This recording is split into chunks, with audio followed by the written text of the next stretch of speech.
Alam mo, you would have been attracted to this video message because of the title.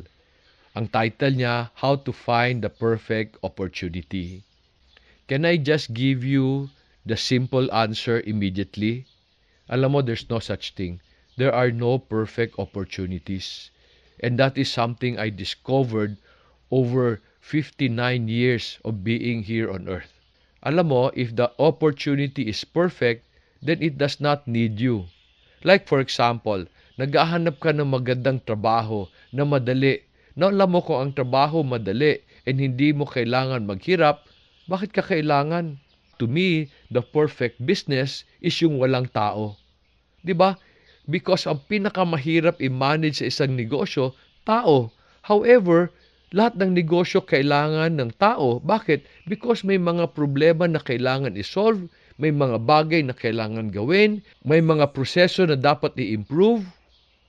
There are no perfect jobs. You are there because the job needs you. There are also no perfect businesses. Most people will always ask me, Dong, anong magandang negosyong pasukan?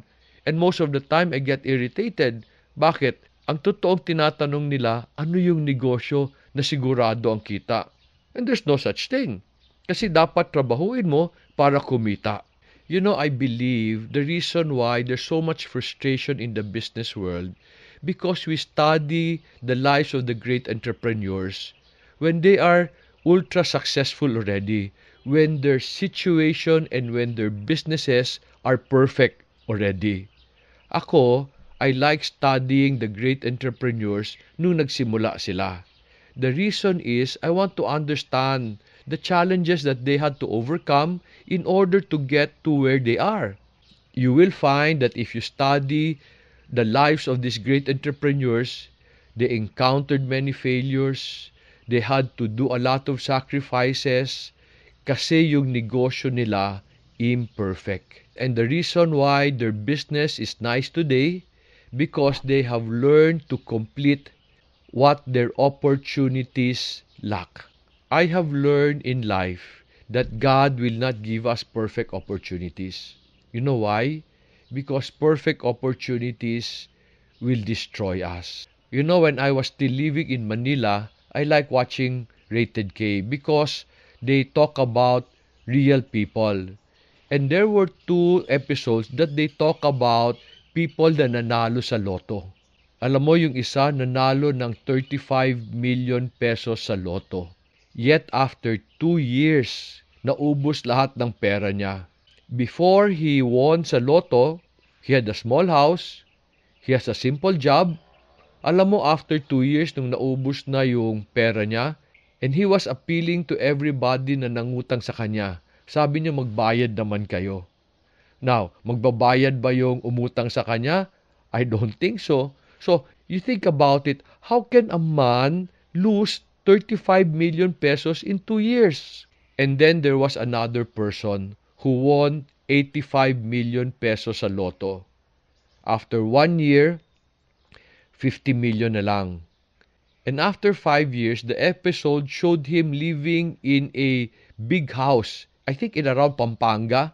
The house was worth 5 million pesos. Walang tubig, walang kuryente. So you think about it.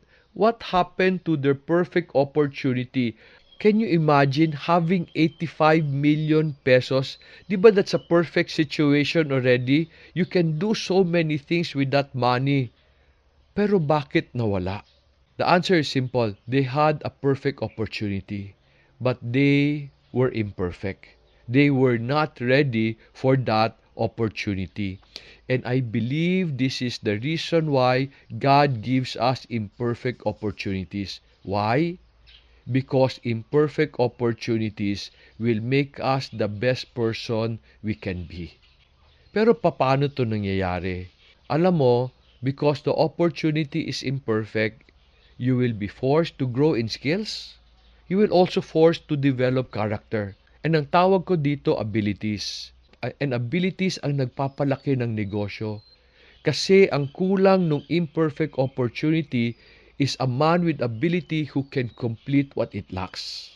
So if you are looking for perfect opportunities, I want you to know There's no such thing.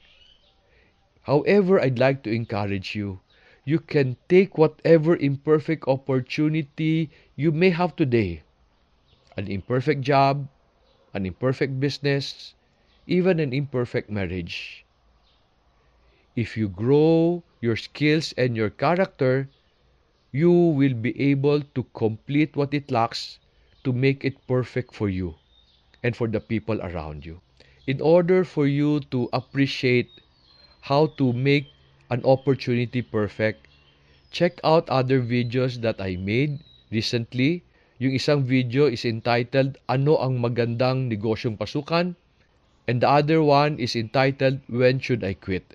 I made this video because I believe when people are frustrated with their jobs, their businesses, and their relationships, they would consider quitting.